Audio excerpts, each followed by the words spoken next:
आप सभी का स्वागत है चैनल पर। तो फिर हम लोग वेक्टर स्पेस देख रहे थे और इसके पहले लेक्चर में अभी तक हमने जितना भी कुछ पढ़ा आप सब मान के चलिए, बस हमने एक अपना बेस मजबूत करने का पढ़ा था। और अब आगे जैसे जैसे बढ़ते जाएंगे तो वो सारी डेफिनेशंस यूज़ होंगी। जैसे अगर हम लोग बचपन में होते तो हम लोग को पहले काउंटिंग सिखाई जाती है 1 2 3 4। फिर उसके बाद हम लोगों को जब टेबल आती है तो हमको समझ में आता है हाँ ये नंबर हमने पहले कहीं देखा हुआ है। तो उसी तरीके से यहाँ पर अब जो भी डेफिनेशंस आगे पढ़ेंगे, रिंग हो जाए चाहे फील्ड हो जाए या फिर वेक्टर स्पेस की जब डेफिनेशन देखेंगे, हर चीज़ में जो पीछे हमने जितना कुछ पढ़ा है इन सब का यूज़ होगा। तो अब जैसे हमारा आज से एक एकदम नया टॉपिक है रिंग। और देखिए रिंग नॉर्मली बस इतना कहता है कि कोई एक सिस्टम हो आर, मतलब एक सेट हो जाए आर, यही होगा। और ओ एन और ओ टू कोई भी दो ऑपरेशन हो, वो भी इंटरनल बाइनरी ऑपरेशन। अब देखिए हमने पहले ही देख चुका है कि इंटरनल बाइनरी ऑपरेशन क्या होता है, R O N O two को क्या कहते हैं, अलजेब्रिक स्ट्रक्चर कहते हैं। तो फिर देखिए डेफिनेशन ही पढ़ते हैं। A system R O N N O two consisting of a non empty set R. पहली बात तो आर नॉन एम्प्टी होना चाहिए। अगर आर में कोई बंदा ही नहीं हुआ तो फिर हम आगे करेंगे क्या उसका, जब उसमें कुछ है ही नहीं। फिर नेक्स्ट पॉइंट कहता है कि two internal binary operation O N N O two, दो इंटरनल बाइनरी ऑपरेशन हो O N N O two. और इसको कहते हैं ring if and only if the following conditions are satisfied. पहला तो ये है कि वो जो आर सेट है वो ओ एन के साथ अबेलियन ग्रुप बना दे, अबेलियन ग्रुप या कॉम्पिटिटिव ग्रुप। अब यहाँ पे कंफ्यूज मत होना, है कॉम्पिटिटिव ग्रुप है, कॉम्पिटिटिव लॉ नहीं है। हाँ, तो अबेलियन ग्रुप और कॉम्पिटिटिव ग्रुप दोनों एक ही चीज़ को कहते हैं। बस एक घर का नाम हो गया, एक स्कूल का नाम, इस तरीके से समझ सकते हैं। और दूसरा है कि आर ओ टू के साथ क्या करें, सेमी ग्रुप बनाए। अब अबेलियन ग्रुप क्या है हमने पहले देख लिया, सेमी ग्रुप क्या होता है हमने भी पहले देख चुका है। अब उसके बाद क्या कहता है कि O two is left as well as right distributive over O N, मतलब वो ऑपरेशन टू करें साथ में बी ओ सी। तो हमको ये सीधे देख लीजिए, मैं लिखने के लिए तरीका एक बार बता देती हूँ। मतलब आपको सिंपली क्या करना है, देखिए अगर लेफ्ट मतलब पहले आप इधर ओ लिखिए, फिर ओ टू लिखिए, फिर यहाँ बी लिखिए, ओ एन लिखिए, सी लिखिए। ठीक है, आपको पहले चलना है लेफ्ट से डिस्ट्रीब्यूट करना है, मतलब ऐसे चलिएगा। ए ओ टू बी करिएगा आप, मतलब ए ऑपरेशन टू बी बचेगा ऑपरेशन ओ एन। फिर लेफ्ट से ओ ओ टू एंड सी, मतलब ए ऑपरेशन टू और सी के साथ। अब क्या करना है, जब हमको ये तो था लेफ्ट डिस्ट्रीब्यूटिव लॉ, अब क्या ओवर ओ एन, मतलब देखिए ओ वन पे मतलब ऑपरेशन वन पे हमने डिस्ट्रीब्यूट किया था ना। अब देखेंगे राइट डिस्ट्रीब्यूटिव इसी तरीके से। तो पहले आप ओ लिखिए, यहाँ ए लिखिए, बी लिखिए, सी लिखिए। ठीक है, अब हमको चलना है राइट से, मतलब हमको ऐसे चलना है। तो हम लोग यहाँ पे लिखेंगे आपकी ओ टू, यहाँ पे लिखेंगे ओ एन। ठीक है, और उसको एक साथ ले लेंगे। तो ये कैसे बनेगा, ए ऑपरेशन ओ टू सी बन जाएगा, ए ऑपरेशन ओ टू सी, फिर ऑपरेशन ओ एन आ जाएगा। फिर ये बन जाएगा बी ऑपरेशन टू सी। ठीक है, मतलब लेफ्ट था तो हम ऐसे लेफ्ट चले। अब एक चीज़ ध्यान रखिएगा, ये मत समझिएगा ये दोनों आपस में इक्वल होंगे। ठीक है, इक्वल तो ये और ये होंगे आपस में। और हमेशा क्या कहते हैं, जब भी और कभी भी देखेंगे तो ये जो O two is left as well right distributive और ओ एन है, तो मैक्सिमम केसेस में ये हमेशा सेटिस्फाइड ही होती है। कोई भी आप नंबर ले लीजिए 1 2 3, उसको ऐसे सॉल्व कर सकते हैं। अगर मान लीजिए अपना एक ऑपरेशन प्लस हो, एक ऑपरेशन डॉट हो, तो एक हल्का से दिखा देते हैं, रुक जाइए। अगर जस्ट सपोज करिए आपके पास ए है 1, बी है 2 एंड सी है 3। ठीक है, तो अगर और ओ टू अपना मान लेते हैं हमारे पास है डॉट, और अपना ओ एन है यहाँ पर प्लस। ठीक है, तो पहले क्या करेंगे हम लोग, ए ओ टू मतलब ए सॉरी 1 प्लस, और यहाँ पे क्या बनेगा बी मतलब 2, और सॉरी गलत हो गया, ओ टू अपना डॉट था ना, देखिए 1 डॉट 2 प्लस 3। ठीक है, और जब इसको डिस्ट्रीब्यूट करेंगे तो ये बनेगा 1 डॉट 2 प्लस 1 डॉट 3। यहाँ से करिए 3 प्लस 2 हो गया 5, और 5 डॉट 1 5, और 1 डॉट 2 2, और 3 2 प्लस 3 5। देखिए दोनों इक्वल हो गया। अब समझ में आ रहा होगा कैसे इसको सॉल्व करना है, ये पूरी डेफिनेशन। अब देखिए दो इसमें इम्पॉर्टेंट नोट्स हैं। पहला तो अगर ये जो रिंग है, अब देखिए जितने भी ऑपरेशन देखने होंगे ना हमको सेकंड के साथ ही देखना पड़ेगा, आगे आगे खुद ही समझ में आ जाएगा। अगर एक रिंग है और मान लीजिए कि आइडेंटिटी एलिमेंट एग्जिस्ट करता है सेकंड ऑपरेशन के साथ, मतलब ओ टू के साथ, तो उस रिंग को कहेंगे विथ रिंग विथ यूनिटी या रिंग विथ आइडेंटिटी। मतलब एक रिंग है इतना कंफर्म है। फिर उसके बाद कहता है क्या कि उस रिंग में ऑपरेशन 2 के पास आइडेंटिटी हो। देखो अभी तक हमको ये पता है कि R O2 के साथ सेमी ग्रुप बनाता है, सेमी ग्रुप बनाता है, इसका मतलब वो क्या कहते हैं, क्लोजर प्रॉपर्टी होल्ड करता है। फिर उसके बाद एसोसिएटिव होल्ड करता है। बस इतना ही तो होता है सेमी ग्रुप में। अगर मान लीजिए उसके पास आइडेंटिटी भी हो जाए, ठीक है, कह सकते हैं मतलब वो मोनोइड ही हो गया, पर लेकिन हम लोग उसको मोनोइड अभी नहीं कहना है, हम लोग बस अगर मोनोइड हो जाए अबेलियन हो जाए उससे कोई मतलब नहीं है, सेमी ग्रुप तो वो रहेगा ही रहेगा। अब अगर उसके पास आइडेंटिटी भी हो जाए तो उस रिंग को हम लोग कहेंगे रिंग विथ आइडेंटिटी। और वहीं मान लीजिए कि अगर ring in which competitive law भी होल्ड कर जाए सेकेंड ऑपरेशन के साथ तो उसको कहते हैं कॉम्पिटिटिव रिंग। मतलब अगर एक रिंग है और सेकंड ऑपरेशन O2 के साथ वो कॉम्पिटिटिव लॉ को भी होल्ड कर रहा हो तो उसको हम कहेंगे कॉम्पिटिटिव रिंग, ठीक है।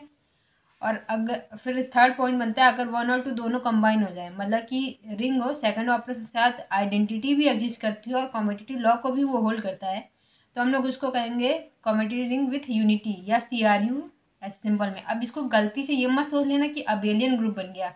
अभी भी आप गौर करिए, भले ही उसके पास आइडेंटिटी हो गई, कम्युनिटी लॉ हो गया, पर लेकिन अभी तक इन्वर्स की बात नहीं की गई है, इसलिए। तो फिर चलिए ये पॉइंट मैं लिख देती हूँ तब और क्लियर हो जाएगा।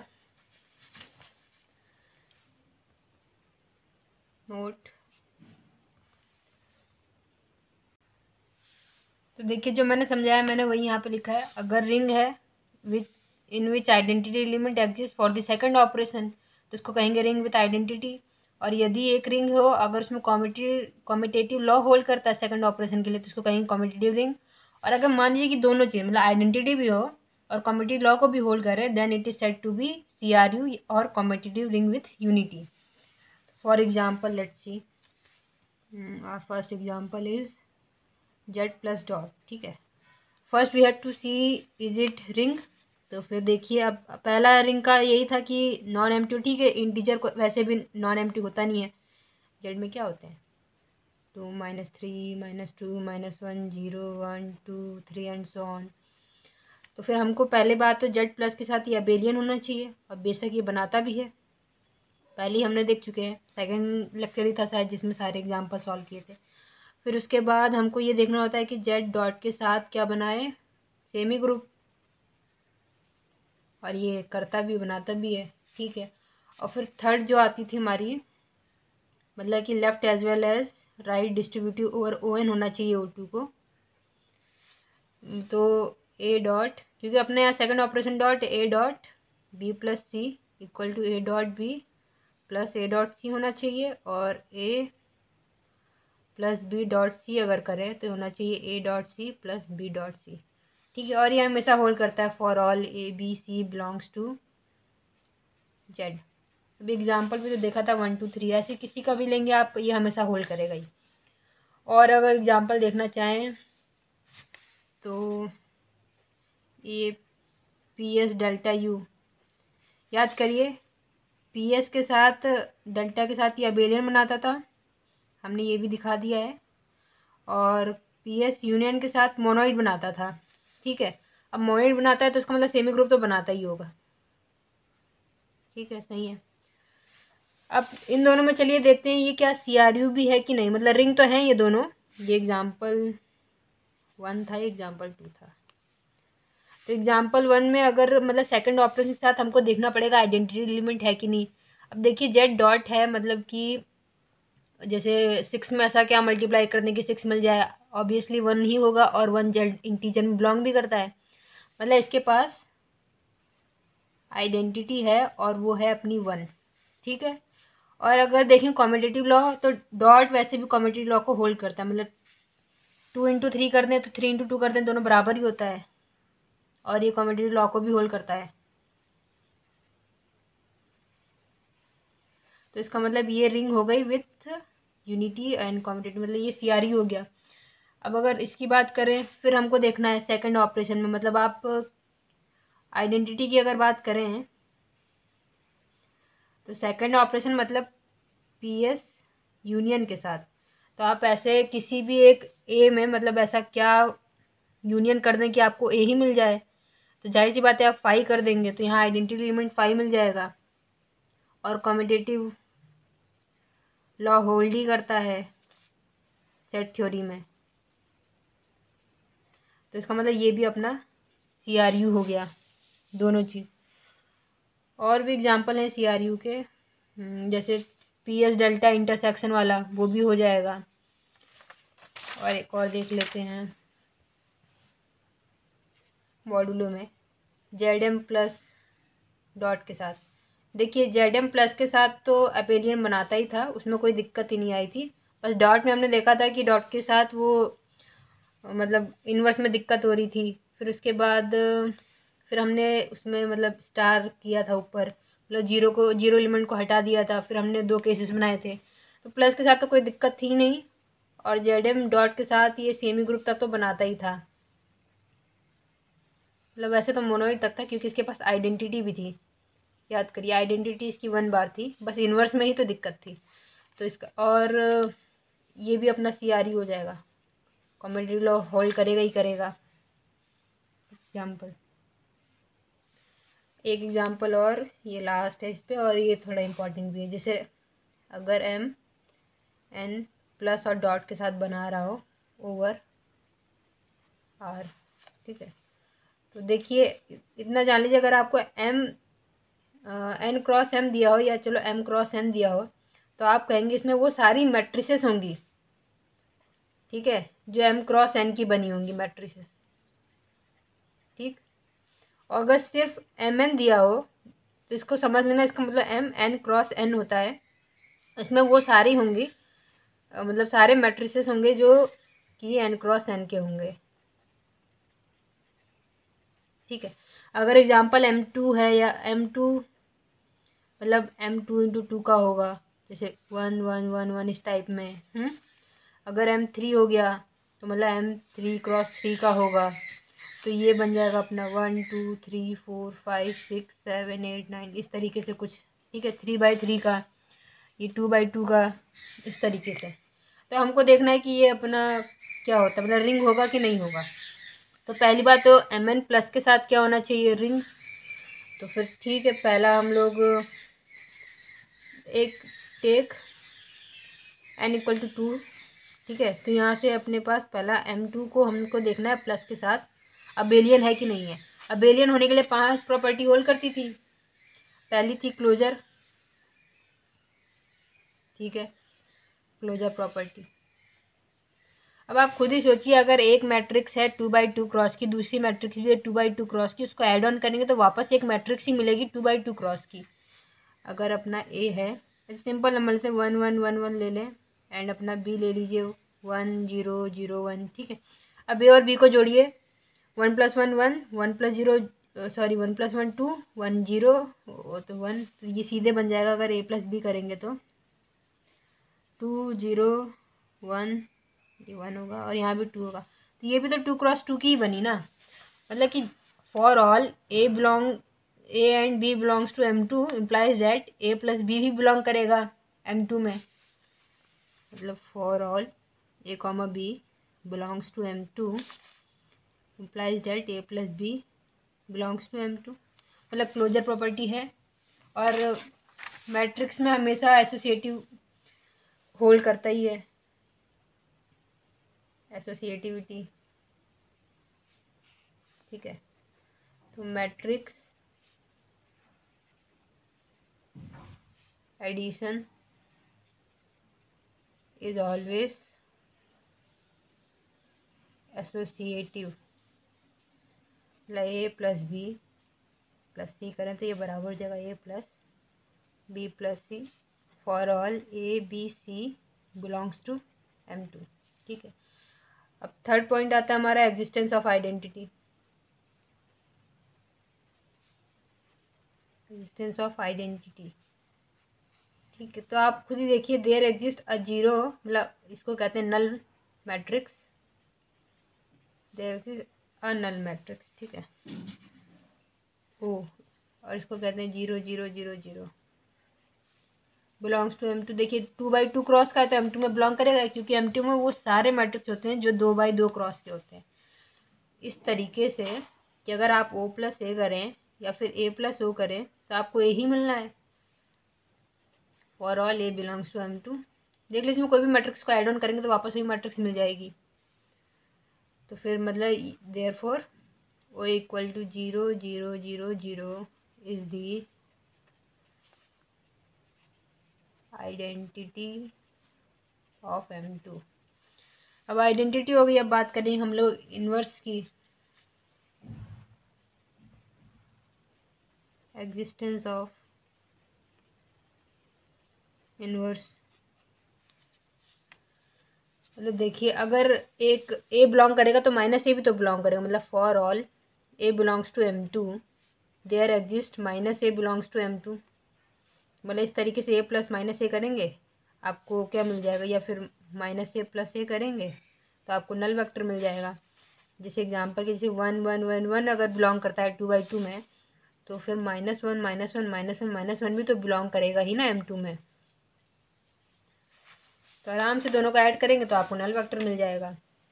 अब आखिरी देखना होता है कॉम्पिटिटिव लॉ। तो matrix addition is always competitive, इसमें डायरेक्ट भी लिख सकते हैं कॉम्पिटिटिव लॉ। मतलब ए प्लस बी कर दें तो ये बराबर हो जाएगा बी प्लस ए के, ठीक। For all A comma B belongs to M2। तो फिर हमने दिखा दिया यहाँ से, देखिए पूरी पांचों प्रॉपर्टी होल्ड हो गई। मतलब M2 जो है प्लस ऑपरेशन के साथ अपना अबेलियन बनाता है, इज एन अबेलियन ग्रुप। अब next we have to show that M2 with second operation here, that is dot, it makes semi group. अगर सेमी ग्रुप बना दे तो अपना काम हो जाएगा, रिंग तो हो जाएगा। फिर बस लेफ्ट मतलब थर्ड दिखाना पड़ेगा, O2 is left as well as right distributive over ON, ठीक है। तो चलिए सेमी ग्रुप दिखाने के लिए बस हमको दो ही प्रॉपर्टी दिखानी थी। पहली बात तो क्लोजर प्रॉपर्टी सिंपल है, for all A comma B belongs to M, ये इम्प्लाई कर देगा ए बी भी आप मल्टीप्लाई करेंगे तो M2 में ही जाएगा। अगर 2/2 क्रॉस की दो हैं अपने मैट्रिक्स तो दोनों को मल्टीप्लाई करेंगे फिर से 2/2 क्रॉस की ही तो बनेगी। और दूसरा एसोसिएटिविटी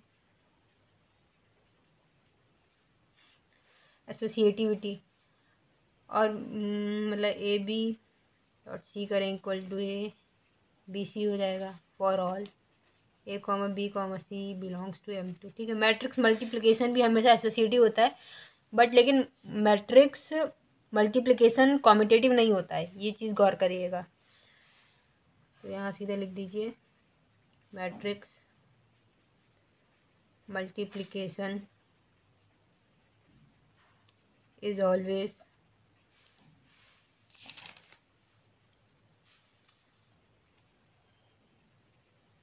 एसोसिएटिव, ठीक है। यहाँ से इतना तो पता चल गया कि M2 डॉट के साथ अपना क्या बनाता है, सेमी ग्रुप बनाता है। अब डिस्ट्रीब्यूटिव लॉ की बात करें तो फिर वो मैक्सिमम हर केस में होल्ड हो जाता है, इसमें भी होल्ड हो जाएगा। मतलब थर्ड डिस्ट्रीब्यूटिव लॉ, और ये क्या था, ए O2 फिर उसके बाद बी ONC, मतलब यहाँ पे अपना ऑपरेशन है सेकंड ऑपरेशन O2 है, मतलब O2 यहाँ पे डॉट है और ON यहाँ पे प्लस है, ठीक है। ए ले लीजिए ए, बी ले लीजिए बी और सी ले लीजिए कैपिटल सी, ठीक है। तो ये यहाँ से बन जाएगा ए ब्रैकेट में बी प्लस सी, तो ये हो जाएगा A dot B plus A dot C. इसी तरीके से जब सेकंड करेंगे तो ए प्लस बी एक साथ और सेकंड ऑपरेशन को बाहर, तो ये बन जाएगा A dot C plus B dot C, ठीक है। For all A B and C belongs to M2।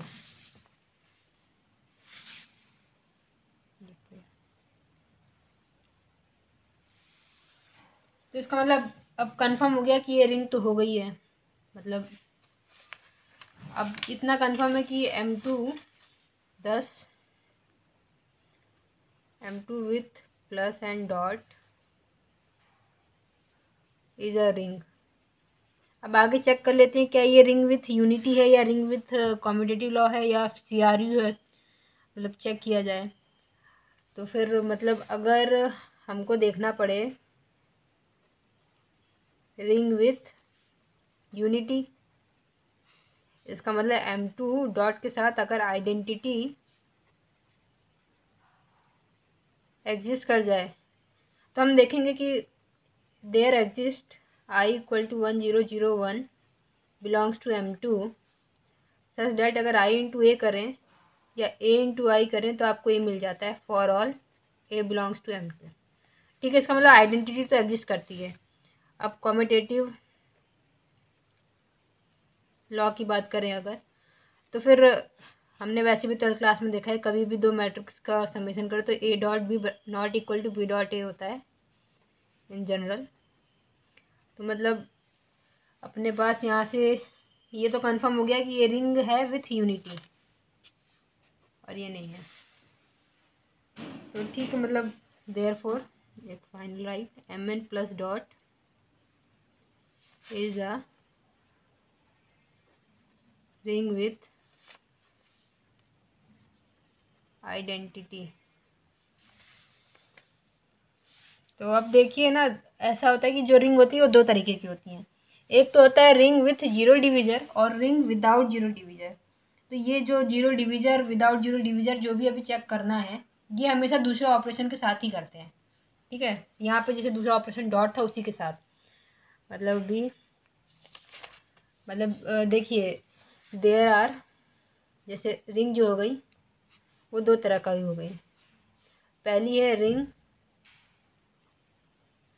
With zero divisor, ठीक, और दूसरा कहता है रिंग विदाउट जीरो डिवीजर। ठीक, और ये हमेशा जो भी चीज़ देखेंगे मतलब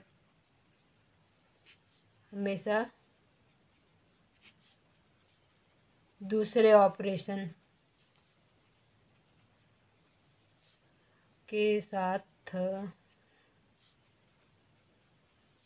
चेक करना है, ये ध्यान रखिएगा। तो फिर पहले आते हैं, चलिए रिंग विथ जीरो डिवीजर। तो फिर रिंग विथ जीरो डिवीजर क्या कहता है कि मतलब एक रिंग हो आर प्लस और डॉट के साथ। ठीक है, इसको कहेंगे रिंग विदाउट जीरो डिवीजर कब, मतलब there exist A not equal to zero और बी भी नॉट इक्वल टू जीरो और इम्प्लाई कर दे कि ए डॉट बी करें तो जीरो हो जाए। ठीक है, मतलब एक बंदा तो जीरो नहीं है, दूसरा भी जीरो नहीं है, पर दोनों का मल्टीप्लिकेशन आपने किया, यहाँ पे सेकंड ऑपरेशन डॉट है ना, मल्टीप्लिकेशन आपने किया तो आपको जीरो मिल जाए। और वहीं रिंग पहले अच्छा इसका एग्जांपल देख लें फिर आगे बढ़ते हैं। जैसे अगर एग्जांपल देखना हो, अगर ये मैट्रिक्स वाले में ही देख लें, अभी से पहले चल रहे थे, अगर मान लीजिए अपना ए हो जाए 0001, ठीक है, और बी हो जाए अपना 0100, इन दोनों को अगर आप मल्टीप्लाई करिए, ए डॉट बी करेंगे आप तो आपको मिलेगा 0000। ठीक है, मतलब एक नल वेक्टर। तो आपने क्या देखा, ए अपना भाई साहब नॉट जीरो था, बी भी अपना नॉट जीरो था, बट सेकंड ऑपरेशन जब दोनों में लगाया जो कि यहाँ पे है डॉट, तो हमको मिल गया जीरो। अगर एक और एग्जांपल देखना चाहें, इसको एग्जांपल 1 कर दीजिए, एग्जांपल 2, जैसे Z6 प्लस डॉट। ठीक है, तो हमको सेकंड ऑप्शन के साथ सीधे डील करनी है, तो मतलब Z6 वी नो इधर हो जाएगा 0 बार, 1 बार, 2 बार, 3 बार, 4 बार, 5 बार, -1 बार तक चलते हैं। तो अगर मान लीजिए आप उठाइए यहाँ पर 2 बार और 3 बार को उठाइए, तो 2 बार एंड 3 बार, ठीक है, दोनों बिलोंग करता है Z6 में, तो इसको उठाया हमने और जरा इसका सेकंड ऑप्शन साथ करिए, मतलब 2 बार डॉट 3 बार करिए, तो आपको मिलेगा 2 डॉट 3 का बार इक्वल टू 6 बार, एंड 6 बार तो बराबर m बार के है, क्योंकि यहाँ पर m है अपना 6 और m बार हमेशा 0 बार के बराबर होता है। तो मतलब देखा हमने 2 बार भी नॉट इक्वल टू 0 था, 3 बार भी नॉट इक्वल टू 0 था, बट दोनों का जब आपने सेकंड ऑपरेशन लिया जो कि यहाँ पे फिर से प्रोडक्ट है हमने किया, तो हमको मिल गया 0 बार। तो अब रिंग विदाउट जीरो डिवीजर क्या कहता है, ये कहता है कि अगर मान लीजिए ए नॉट इक्वल टू 0 हो, ठीक है, और अपना बी भी नॉट इक्वल टू 0 है, बट ये इम्प्लाई कर दे कि ए डॉट बी करें तो ये भी नॉट 0 ही हो। मतलब यहाँ पे क्या था, देखिए रिंग विथ जीरो डिवीजर में था, अगर ए 0 है बी भी 0 है तो ए डॉट बी करें वो 0 हो जाए। वहीं विदाउट जीरो ये कहता है कि अगर ए जीरो नहीं है और बी भी जीरो नहीं है तो ये इम्प्लाई करेगा ए डॉट बी करें तो ये भी जीरो नहीं होगा। या और इसको ऐसे लिख सकते हैं, अगर मान लीजिए ए डॉट बी करें ये जीरो हो जाए तो इम्प्लाई करेगा या तो ए जीरो होगा और बी जीरो होगा। ठीक है, दोनों का मतलब एक ही चीज़ होता है। ये कैसे हम लोग लिख पाए, क्योंकि देखिए अगर P इम्प्लाइज करता है Q को तो निगेशन ऑफ Q इम्प्लाई करता है निगेशन ऑफ P को। यहाँ पर एंड था, मतलब कॉमा मतलब एंड, तो यहाँ पे बन गया और। ठीक, अगर अब इसका एग्जांपल देखें रिंग विदाउट जीरो डिवीजर का। ठीक है, रिंग विदाउट जीरो डिवीजर का एग्जांपल देख रहे हैं। ठीक है, तो इसका एग्जांपल जैसे अगर जेड प्लस डॉट ले लीजिए, हमको पता है इंटीजर में आता है अपना up to -3 -2 -1 0 1 2 and so on. ठीक है, ऐसे नंबर आएंगे। हमको अब फिर एक सेकंड ऑपरेशन के साथ देखना है, मतलब इसमें से कोई भी एक दो नॉन जीरो नंबर उठाओ। ठीक है, दो नॉन जीरो मतलब अगर -2 उठा लो एंड 3 उठा लो, दोनों का आप मल्टीप्लाई करिए तो आपको मिलेगा -6 जो कि नॉट इक्वल टू जीरो है। मतलब ये भी नॉट इक्वल टू जीरो था, ये भी नॉट इक्वल टू जीरो था और आपने मल्टीप्लाई किया तो जीरो हो गया। अब कोई कहते कि मैं जीरो उठा लूँ, 0.1 कर दूँ फिर जीरो हो जाए, पर मैंने क्या कहा कोई भी दो नॉन जीरो उठाना है। और अगर आप, और फिर ये भी तो है, अगर मान लीजिए अगर आपने एक जीरो उठाया, ठीक है, अगर आपने एक 3 उठाया तो ये जीरो हो जाएगा, तो ये सेकंड वाली ही तो डेफिनेशन हो जाएगी। मतलब अगर ए भी जीरो हो गया तो उसमें से किसी एक को तो जीरो होना पड़ेगा, तो मतलब ए भी अपना जीरो हो गया तो किसी एक को तो जीरो होना पड़ा और कोई एक था भी जीरो। और जब दोनों नॉन जीरो लिया तो दोनों तरीके से देख सकते हैं। तो फिर ये हो गया। एक एग्जाम्पल और ले लेते हैं। अभी जैसे जेड एम प्लस डॉट ले लेते हैं और यहाँ पे हमको प्राइम ले लीजिए। ठीक है, जब आप प्राइम ले लेंगे तो फिर आपको मिलेगा जैसे Z5 मिलेगा, और Z5 में 0 बार 1 बार 2 बार 3 बार एंड 4 बार होगा। और इसमें से किसी भी दो नंबर को उठाइए, उनको मल्टीप्लाई करिए, कभी भी m बार के बराबर मतलब 5 बार के बराबर नहीं आएगा, तो कभी 0 बार के बराबर होगा ही नहीं। तो फिर है ना, तो इसका मतलब ये क्या हो जाएगा, रिंग विदाउट जीरो डिवीजर। तो अब इतना हो गया। अब हमको देखना है डिवीजन रिंग आएगी, अब वो नेक्स्ट में देखेंगे। तो फिर thanks and stay tuned to our channel. Thank you.